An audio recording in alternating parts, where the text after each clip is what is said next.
যখন সবাই main gate দিয়ে বের হতে যাবে তখন তারা দেখতে পায় তাদেরকে নিরাপত্তা দিতে আসা সকল আর্মি অফিসাররাও জম্বিতে পরিণত হয়েছে আর তাদেরকে দেখে তাদের উপরে হামলা করতেও শুরু করে দেয়, যেটা দেখে সেখানে থাকা সবাই আবার উল্টো দৌড়ে পালাতে শুরু করে এবং স্যাঙ্গুয়া তার প্রেগনেন্ট ওয়াইফকে নিয়ে দ্রুত সেখান থেকে পালাতে থাকে। অপরদিকে যেখানে সিয়াকু এবং সেই পাগল লোকটা ছিল সেখানে জম্বিদের হাতে আহত হওয়া লোকটার পিছনে মুহূর্তের মধ্যে আরো অনেকগুলো জম্বি চলে আসে আর জম্বিগুলো ওই পাগল লোকটার উপর হামলা করতেই যাবে তখনই সে পিছনের দিকে ভাগতে শুরু করে, যেটা দেখে সিয়াকু পিছনের দিকে দৌড় দেয়। তবে সে তখনই দূর থেকে দেখতে পায় একটা জম্বি তার মেয়ের উপরে হামলা করতে যাচ্ছে, কিন্তু তার মেয়েকে আহত করার আগেই স্যাঙ্গুয়া সেখানে এসে পড়ে আর জম্বিটাকে অনেক জোরে একটা ঘুষি মারে, যে কারণে জম্বিটা ছিটকে গিয়ে দূরে। তখন স্যাঙ্গুয়ার স্ত্রী সিয়াকুয়ার মেয়েকে সেখান থেকে বাঁচিয়ে নেয় আর তারা সবাই দ্বিতীয়বারের মতো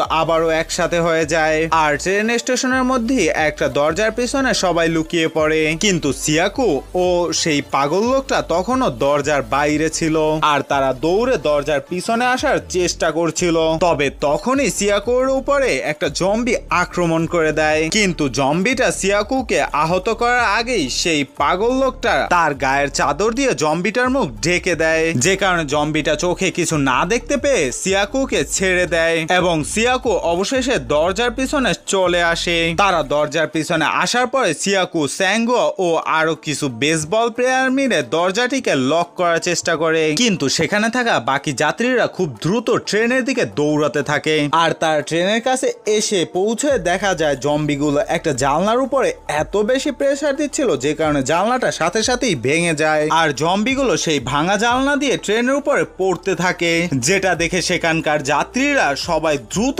ট্রেনের ভিতরে ঢুকে পড়ে। যখনই তারা সবাই ট্রেনের মধ্যে ঢুকে পড়ে তখনই জম্বিগুলো তাদের ট্রেনের উপরে হামলা করতে শুরু করে দেয়। তাই ইয়াংসুক ট্রেন ম্যানেজারকে বলে তাড়াতাড়ি ট্রেন চালাতে বলো, না হলে আমরা কেউই এখান থেকে বেঁচে ফিরতে পারবো না। কিন্তু সেখানে থাকা বেসবল টিমের একটা প্লেয়ার বলতে থাকে, আপনারা এমনটা করতে পারেন না কারণ এখনো আমার টিমের অনেক প্লেয়ারই স্টেশনের মধ্যে আছে। কিন্তু ইয়াংসুক কারো পরোয়াই করছিল না, সে ট্রেন ম্যানেজারকে ট্রেন ছাড়ার জন্য ধমকাতে শুরু করে, যে কারণে ট্রেন ম্যানেজারের না চাওয়া সত্ত্বেও ড্রাইভারকে চালানোর জন্য বলতে হয়। অপরদিকে আমাদেরকে দেখানো হয় স্যাঙ্গুয়া, সিয়াকু ওই বেসবল টিমের প্লেয়ারগুলোকে দেখানো হয় যারা এখনো সেই দরজাটি লক করার চেষ্টা করেই যাচ্ছিল, কিন্তু জম্বিগুলো দরজার উপরে অনেক বেশি চাপ প্রয়োগ করার কারণে দরজাটি তারা লক করতে পারছিল না। তবে শেষ পর্যন্ত তারা দরজাটি লক করতে সক্ষম হয়, কিন্তু লক করার পরে তারা দেখতে পায় জম্বিগুলো তাদের মাথা দিয়ে আঘাত করে করে দরজার গ্লাস ভেঙে ফেলছে। তাই তারা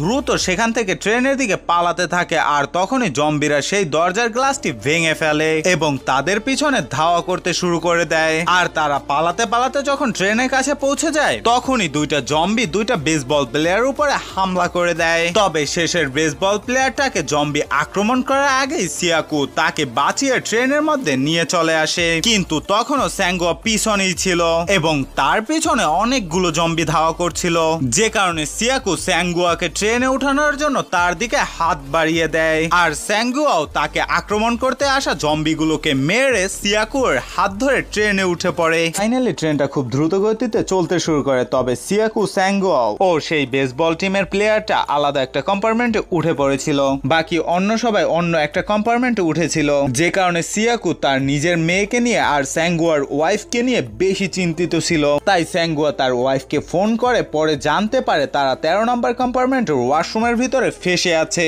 এবং বেসবল প্লেয়ারটা তার একটি টিম মেম্বারের কাছে ফোন করে জানতে পারে সে সহ বাকিরা 15 নম্বর কম্পার্টমেন্টের মধ্যে আছে আর তারা সবাই সেখানেই নিরাপদে আছে। তবে এই কম্পার্টমেন্টগুলোর মধ্যে এমন কম্পার্টমেন্ট আছে যে কম্পার্টমেন্টগুলোর মধ্যে শুধু জম্বিতে ভর্তি ছিল। এসব কিছু শোনার পরে স্যাঙ্গুয়া ডিসাইড করে সে জম্বিদের সাথে লড়াই করে 13 নম্বর কম্পার্টমেন্টে আটকে থাকা সকলকে বাঁচিয়ে 15 নম্বর কম্পার্টমেন্টে নিয়ে যাবে।